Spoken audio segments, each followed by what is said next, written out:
ஓம் சாய்ராம். என் அன்பு குழந்தையே, உனக்கு சாதகமான விஷயம் நடக்கவிருக்கிறது. எதிர்பார்த்த நற்செய்தி உன்னை தேடி வந்து கொண்டிருக்கிறது. நீ இன்று ஒரு நல்ல பலனை அடைய வேண்டும் என்று சொல்லி உன்னை ஆசீர்வாதம் செய்கின்றேன்.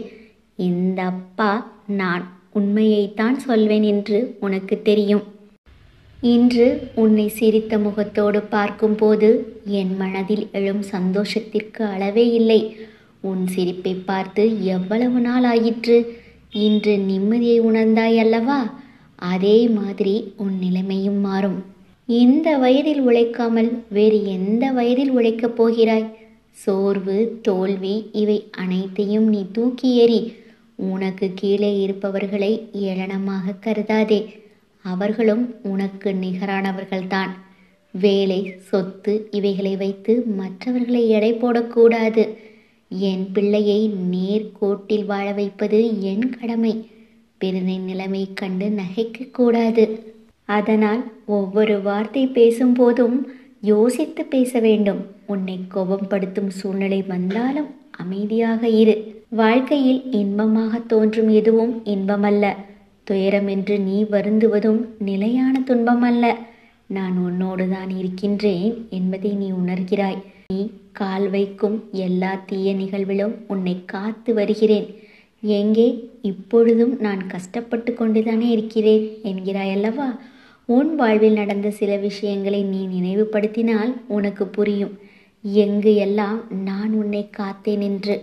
ஆனால் இப்போது நீ அனுபவிப்பது உன் கர்மவினை.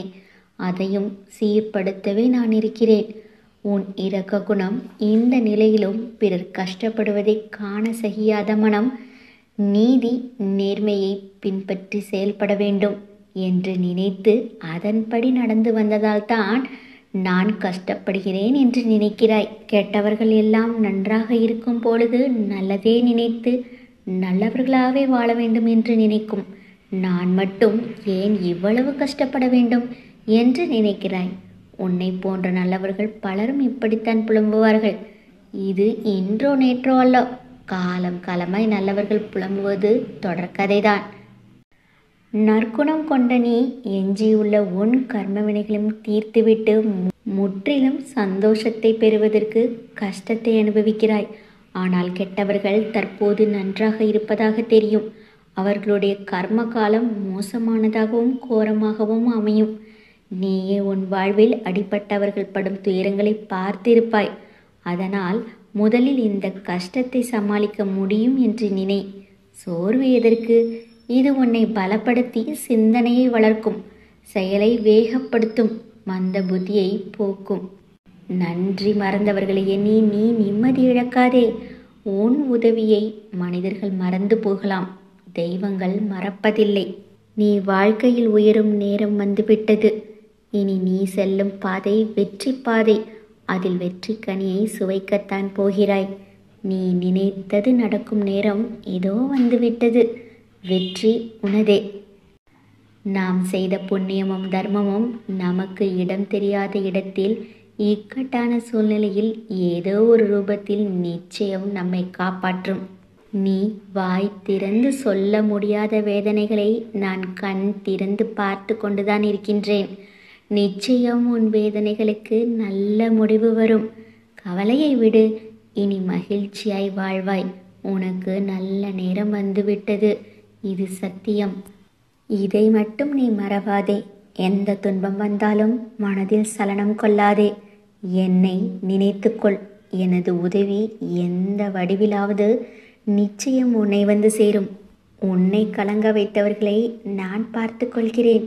நீ கண்ணீர் சிந்தாதே. அப்பா நான் இருக்கிறேன். எத்தனையோ துன்பங்களை கடந்து வந்த உனக்கு இது ஒன்றும் புதிதல்ல. இதையும் நீ கடந்து செல்வாய். இதற்கும் உன் சாயப்பாவின் துணை உண்டு. நீ உன்னுடைய கடமையை சரிவர செய். உன் உள்ளத்தில் எப்போதும் குழப்பம் வந்தாலும் நான் உள்ளிருக்கிறேன் என்பதை நினை. உன் குழப்பம் அனைத்தும் தீரும் காலம் வந்துவிட்டது. இனி வரப்போகும் காலம் உனக்கு ஜெயத்தை மட்டுமே கொடுக்க போகிறது. சந்தோஷமாக இருப்பாய். இனி காலமெல்லாம் மகிழ்ச்சியாக இருக்கும். எனது பரிபூர்ண அருளுமாசியும் என் பிள்ளைக்கு எப்போதும் உண்டு. ஓம் சாய்ராம்.